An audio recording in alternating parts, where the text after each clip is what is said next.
시청자 여러분 안녕하십니까? 오늘 방송은 남을 위해 선을 행하는 데서 기쁨을 찾아야 한다란 제목으로 방송을 시작하겠습니다. 권력과 많은 돈의 소유는 로또 당첨과 같이 일시적 행복감은 있을지 몰라도 인생의 행복은 아닙니다. 젊어서 열심히 일해 많은 부와 권력을 가졌으면 후반기 인생에는 어려운 이웃을 위해 나라를 위해 선을 행하는 데서 기쁨을 찾는 것이 진정한 행복인 것입니다. 앤드류 카네기는 스코틀랜드에서 태어났습니다. 어머니가 구멍가게를 운영하였지만 좀처럼 가난해서 벗어나지 못하자 카네기 집안은 1848년 미국 펜실베니아주 피츠버그로 이주를 합니다. 카네기는 어려서부터 책 읽기를 좋아했습니다. 무슨 일을 맡으면 정직하고 성실하게 열심히 했습니다. 결국 가난을 극복하고 철강회사까지 차려 세계적인 기업 철강왕으로까지 불리게 되었습니다. 카네기는 자신의 인생을 두 시기로 나누어 전반부는 부를 획득하는 시기, 후반부는 부를 나누는 시기라고 했습니다. 그만큼 사회 환원은 부자들의 신성한 의무라고 강조를 했습니다. 카네기는 기부에 대한 자신만의 확고한 철학이 있었는데 특히 맹목적이고 광범위하게 베풀어지는 단순한 자선에는 반대했습니다. 그 이유는 단순한 자선은 어떠한 효과도 가지지 못한다는 사실이었습니다. 따라서 카네기는 의미 있는 자선 사업으로도 유명합니다. 미국 전역에 2,500개의 도서관을 만들어 주었습니다. 카네기는 그 밖에도 카네기 해관, 카네기 공과대학, 카네기 교육진흥재단 등 교육문화 분야에 엄청난 기부를 했습니다. 현재 국제재판소의 건물인 평화궁을 지었으며 카네기 멜론 대학교를 설립했습니다. 이러한 철학이 있기 때문에 자긍심이 강한 미국인들은 카네기를 철강왕으로 부르기를 주저하지 않습니다.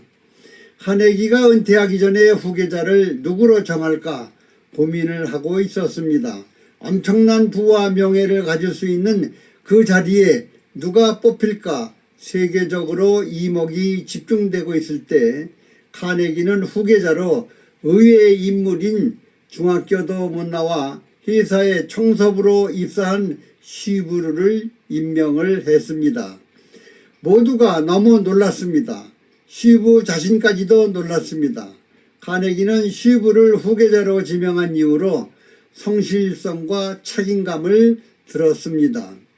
쉬브 씨는 내가 유일하게 이름을 알고 있는 청소부였었는데 정원을 청소하라고 하면 항상 그 주변까지 즐겁게 자발적으로 청소를 하곤 했습니다. 쉬브는 정직하고 성실하고 책임감이 있어서 나는 그를 비서로 임명을 했습니다. 나의 비서 일을 할 때는 나의 일거일수적을 공부하며 기록하는 것도 잊지를 않았습니다. 업무 시간이 끝나도 내가 퇴근을 하기 전에는 항상 자리를 지켰습니다.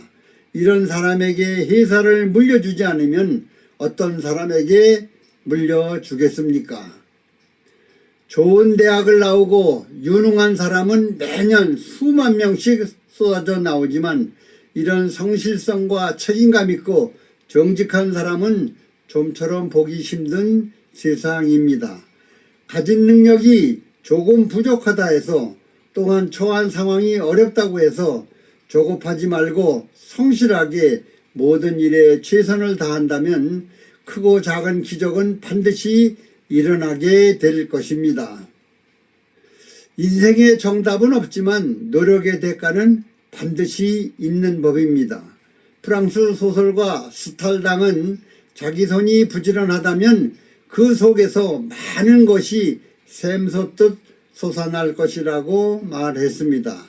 또한 헨리 포드는 성공의 비결이라는 게 있다면 다른 사람의 관점을 가지고 나의 관점뿐 아니라 그 사람의 관점에서 사물을 보는 능력이라고 했습니다. 이 말을 앤드류 카네기는 너무 훌륭한 말이라며 늘 강조를 했습니다. 동양적인 말로 하면은 역지사지의 정신을 말하고 있습니다. 그러나 10명 중 9명은 10번 중 9번을 이 진실을 예면하고 있다고 했습니다. 퇴계 선생의 가르침도 자연과 더불어 생활하면서 자신을 돌아보는 마음 공부가 진짜 공부이며 지혜로운 삶이라고 했습니다. 나라를 걱정하되 벼슬에 연연하지 말라. 이해를 알아야 바른 사람이 된다. 마음 공부에 힘써라. 배움은 큰 즐거움이다. 알면서 실천하지 않는 것은 참된 알미 아니라고 했습니다. 우리나라 현 시점에서 정치인들이나 고위공직자들이 국가 백년대계를 생각하는 이로움보다 견리망의 이로움을 보자 의로움을 잇는다는 뜻인데, 즉 눈앞에 이익을 보자 정이고 뭐고 다 잇는다는 뜻으로 현 시국을 볼 때 나라를 이끄는 지도층들이 견리망의 시대로 이끄는 것 같아 안타까운 마음입니다.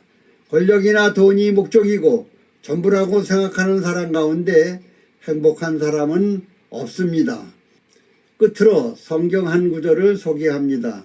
신명기 16장 19절. 여러분은 공정하지 못한 재판이나 편파적인 재판을 해서는 안 되며 뇌물을 받아도 안 됩니다. 뇌물은 지혜로운 사람의 눈을 멀게 하고 의로운 사람의 진술을 묵살시킵니다. 법조인들은 재판 전 이 하나님의 말씀을 묵상하고 재판에 임하시기를 소망합니다. 오늘 방송은 여기서 마치겠습니다. 공감하시면은 널리 퍼뜨려 주시면은 고맙겠습니다. 끝까지 시청해 주셔서 대단히 감사합니다.